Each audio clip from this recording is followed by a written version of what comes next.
आप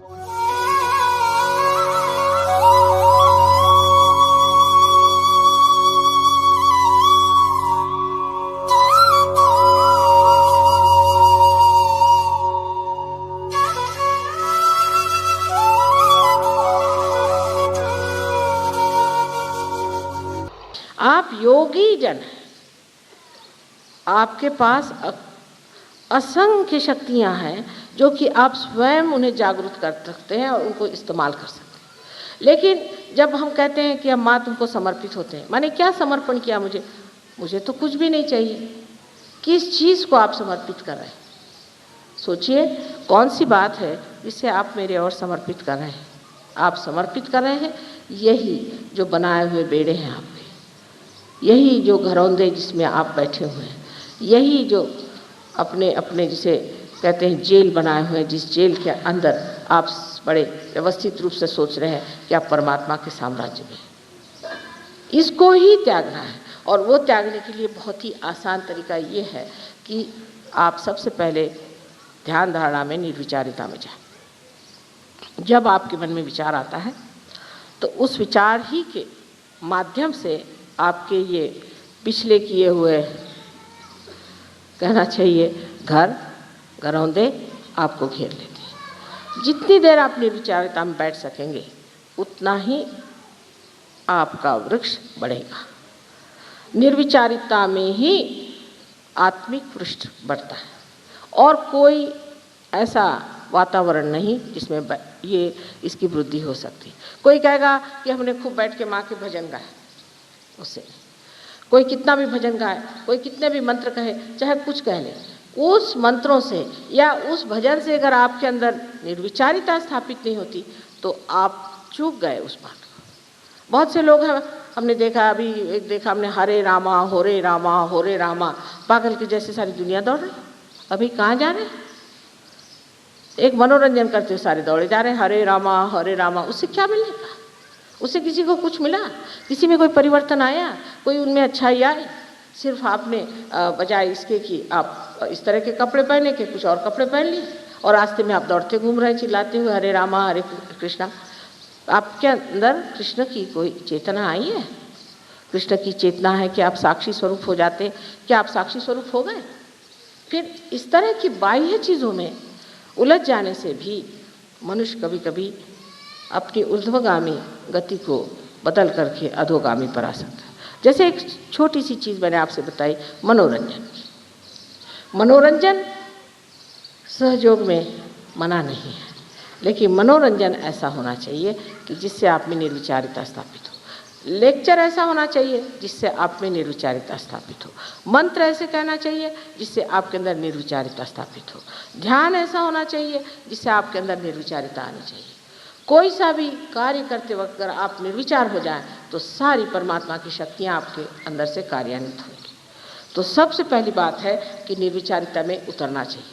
लेकिन लोगों को ऐसी चीज़ें अच्छी लगती हैं जिसमें विचार को चालना मिले, जिसमें मनुष्य सोचता रहे, पागलों जैसे सोचता सोचता उसको समझ ले कि हा मैंने कितना सोचा, या पढ़ते पढ़ते एकदम ऐसा सोच ले कि हाँ मैं तो बिल्कुल महाविद्वान हूँ। इन विद्वानों के लिए परमात्मा के साम्राज्य में जगह नहीं। जगह है उन लोगों के लिए जिन्होंने अपने आत्मा को अपने चित्त पर पूरी तरह से प्रकाशित होने दिया, और उसका माध्यम एक ही है, निर्विचारिता। तो प्रथम निर्विचार समाधि को आपको स्थापित करना चाहिए। निर्विचार समाधि को प्राप्त करने के बाद आप देखते हैं कि धीरे धीरे आपके अंदर खुद ही परिवर्तन आने लग जाता है। निर्विचारिता में आप अपने को स्वयं को देखने लग जाते हैं। आपको दूसरों के अलावा अपने में ही दोष दिखाई देने लगते हैं। सर्वप्रथम जब सहयोगी लोग आते हैं बाहर से, या सर्वप्रथम जो कहना चाहिए सत्य शोधक आते हैं, तो वो यही ढूंढते रहते हैं, अरे ये सहयोगी है, ये तो ऐसा था, वो सहयोगी है, वो तो वैसा था। उन लोगों को देखकर आधे में ही मुड़ जाते हैं। सहयोग सबके लिए खुला है, सबके लिए द्वार उसके खुले हुए हैं। कोई लोग जो इसके गर्भ में हैं वो बड़े महान हैं, और कोई जो उसके परिधि में जो घूमते हैं, पेरीफेरी पे जो घूमते हैं, उनमें बहुत खराबियां भी हो सकती, पर वो भी अच्छे हो सकते हैं। तो आप उनको ही देख करके मुड़ गए तो आप कहाँ तक पहुँचे? जब आप अंदर आएंगे तब आप देखेंगे कि ये जो गर्भ में बैठे लोग हैं, इनमें कोई विशेषता है, इनमें कोई चमत्कार है, इन्होंने कुछ पाया हुआ है। तब उनको देखते हुए आप सोचें कि हमें भी कुछ पाना है और हमें भी परिवर्तन आना चाहिए। जब आप निर्विचारिता में आते हैं तो साक्षी भाव से आप अपनी ओर देखते हैं और आप फौरन जान लेते हैं, अच्छा तो मैं आजकल चालाकी कर रहा हूँ, ठीक है, बड़े चालाक बनते हैं आप अपने ही ओर देखते हैं शीशे में, वाह जनाब चालाक महाराज, क्या कहने हैं आपके, फौरन आपकी चालाकी गिर के ज़मीन पर उसी वक्त खत्म हो जाती है। कारण जो चीज़ व्यर्थ है, जिस चीज़ से हमें एक तरह का वज़न हो जाता है, जिस चीज़ से हमारे उत्थान में रुकावट होती, वो चीज़ धीरे धीरे झड़ती जाती है। निर्विचारिता में ही आप हर चीज़ को ऐसा देख सकते हैं जिसे कहना चाहिए निरपेक्ष भाव से, जिसमें कि आपको किसी से भी लगाव नहीं हो सकता। जैसे आपका बच्चा है, आप उसे निरपेक्षता से देखिए, उसके और साक्षी और रूप से देखना शुरू करें। आप देखिएगा कि ये मासूम बच्चा कितना सुंदर है, कितना अच्छा है और कितना परमात्मा को प्यारा लगता है। फिर आप देखेंगे कि उसके बोलने में, उसके चलने में, हर चीज़ में उसका जो आनंद है, जो परमात्मा ने अपने सुंदर हाथों से उसमें भरा हुआ है, उसकी एक एक चीज़ में, इतनी छोटी छोटी चीज़ में, उसके चलने में, बोलने में, हंसने में आपको दिखाई देगा कि किस कदर वो बिल्कुल परमात्मा का ही बनाया हुआ कोई रूप है। लेकिन ये ना हो ये मेरा बच्चा है, फिर तूने ऐसा किया, उसको 2 झापड़ मारी, फिर तू ऐसा गया, वैसा किया, उसका जितना भी आनंद उठाने का खत्म हो गया।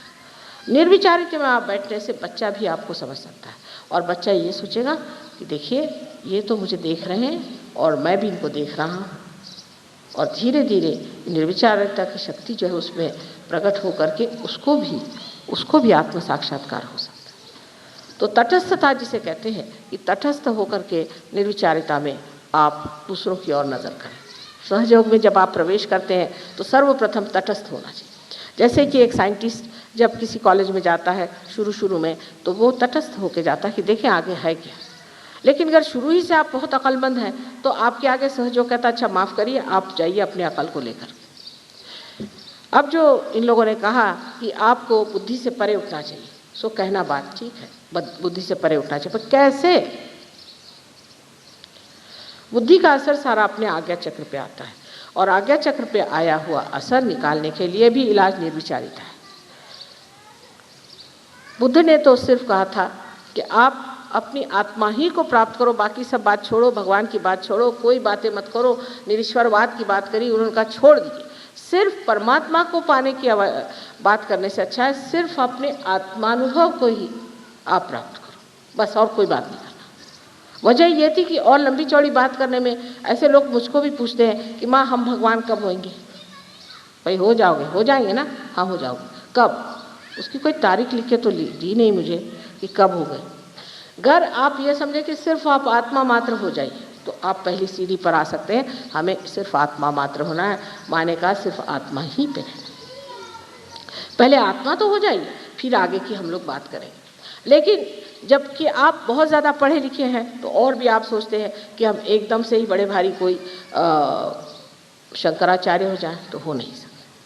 आदि शंकराचार्य होने के लिए सहयोग में आते ही सारे गुण नहीं आ जाएंगे, लेकिन पहली सीढ़ी कि जिसको आत्मानुभव है उसे आप प्राप्त करें। आत्मानुभव के लिए फिर वही बात आ गई कि निर्विचारिता में उतरना पड़ेगा। अब ये दिल्ली शहर आपका ऐसा है कि मैं आई तब से राइट स्वाधिष्ठान ऐसे ज़ोर से चल रहा था, मेरे से बैठा तक नहीं गया। इसका मतलब यहाँ लोग सोचते ज़्यादा हैं, करते कुछ नहीं। कम से कम कुछ करेंगे तो जो सोचने की जो गर्मी है वो करने में निकल जाएगी, लेकिन करते कुछ नहीं, ज़्यादा सोचते हैं, प्लानिंग ये वो। अब इतना प्लानिंग यहाँ होता है और देश का हाल देखिए तो समझ में नहीं आता कि कौन से देश में हम बैठे, उसी में जिसमें इतना प्लानिंग होता है। वजह ये है कि जब आप कुछ सोचते भी हैं, जब तक उसमें आप कार्यान्वित नहीं होते, उस सोचने का अर्थ क्या रहता है सिवाय इसके कि अपना सर ही फिर जाए। और ये राइट स्वाधिष्ठान की पकड़ इतनी ज़्यादा यहाँ है कि शुरू से मैं जब से दिल्ली आ रही हूँ देखती हूँ कि राइट स्वाधिष्ठान यहाँ बहुत ज़्यादा पकड़ता है। इसका कारण यहाँ अखबार है, यहाँ पर लोग हमेशा पॉलिटिक्स की बातें करते रहते हैं।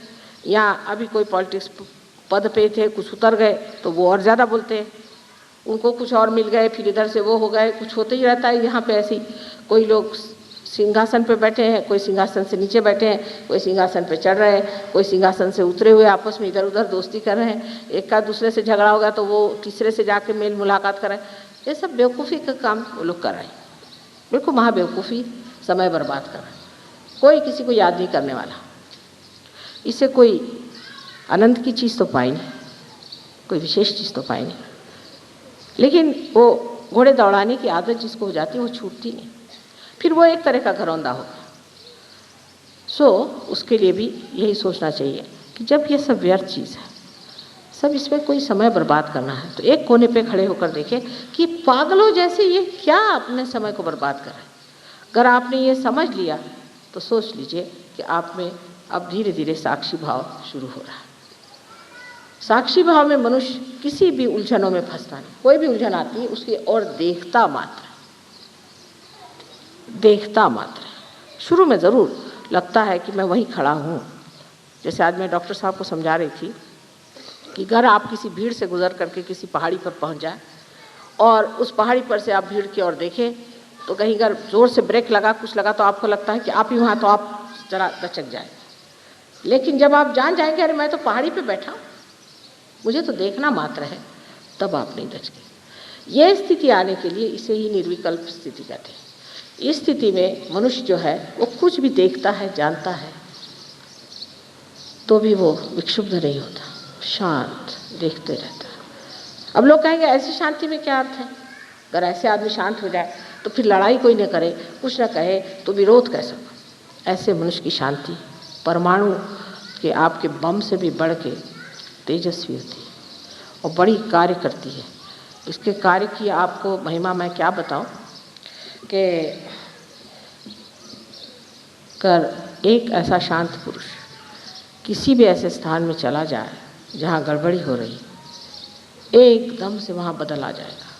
लेकिन वो पुरुष उस स्थिति में होना चाहिए जहाँ वो शांति पूरी तरह से अपने चारों तरफ उसकी प्रभा फैला सके, सब लोग एकदम से अवाक होकर शांत हो सकते। जितनी हड़बड़ी मची वो एकदम से जा कर के एक व्यवस्थित रूप से ठीक हो सकती। जैसे कि कोई जादू की कोई उसने विशेष कोई किमया कर दी है या जादू की कोई छड़ी उसने घुमा दी है कि सब एकदम शांत हो गए। इस शक्ति को प्राप्त करना उन लोगों के लिए है जो कि सहयोगी है। आज हम देखते हैं हर जगह शांति के फाउंडेशन बन रहे हैं, शांति का ये है, शांति का वो है। इससे शांति कैसे हो सकती है? शांति तो हमारे अंदर चीज़ है। अब मनुष्य जो खुद कहेगा मैंने तो शांति पा ली, पर दूसरा कैसे शांति पाएगा? दूसरा शांति पाता है आपकी शांति से प्रभावित होकर के। वो प्रभाव बुद्धि से नहीं होता है, वो प्रभाव अंदर ही अंदर प्रकाशित हो करके दूसरों को भी प्रकाशित करता है और इसी प्रकार मनुष्य शांत हो जाता है। अब सहयोग में आप जानते हैं कि हर तरह के लोग आते हैं, कोई बड़े ही वायलेंट, कोई बड़े गुस्सेले, कोई बहुत ज़्यादा क्रोधी, कोई क्रांतिकारी और बहुत ज़्यादा लड़ने वाले, हर तरह के लोग मैंने देखे। लेकिन सहयोग में आने के बाद धीरे धीरे वो शांत होते जाते हैं। पर इसका मतलब नहीं कि वो डरपोक हो जाते हैं, इसका मतलब ये नहीं कि वो कायरता से भागते हैं, नहीं, एक अपने हिम्मत से खड़े रहते हैं और उनको देख करके बाकी सब शांत हो जाते हैं। एक चीनी कहानी है, बड़ी अच्छी, चीनी कहानियाँ बहुत अच्छी होती है। इसमें से एक कहानी ऐसी है कि वहाँ पर मुर्गे लड़ाए जाते थे पहले। तो एक राजा ने सोचा कि एक बड़ा अच्छा साधु है जिसके पास लोग जाने से बड़े बलवान हो जाते हैं, समर्थ हो जाते हैं। तो उन्होंने वो 2 मुर्गे ले जा करके उनको दे दिए कि इनको आप ट्रेन करिए और जब इनकी लड़ाई होगी तब हम आपसे ले जाएंगे। तो वो मुर्गे उनके पास चले गए। 1 महीने बाद राजा आए, उनका अच्छा दे दीजिए इन मुर्गों को। तो ये मुर्गे अपने शान से ऐसे खड़े हुए, बस राजा ने उनको उठाया और ले गए और उस प्रांगण में छोड़ दिया जहाँ पर लड़ाई होने वाली थी। सब मुर्गे उसमें घुस गए। अब वो सब मुर्गे आपस में लड़ने लगे, ये अपने दोनों यूँ ही खड़े। सब लड़ते लड़ते उनको देख करके हैरान हुए कि ये तो लड़ते ही नहीं। और जब भी उनके ऊपर वो सोचे कि हम इनको लड़वाएं तो बस यूँ ही देखते रहे। सब मुर्गे हार करके चले गए, यही दो वहाँ पर खड़े रहे। इस कहानी का आशय यह है कि जब मनुष्य शांति के सागर में पूरी तरह से विद्यमान होता है तो जैसे कमल पुष्प के जैसे उसके सुगंध से लोग सुरभित होकर के शांतमय हो जाते हैं, पूर्णतया उनके अंदर शांति आ जाती है। इससे बढ़ के और क्या शक्ति शांति की हो सकती है।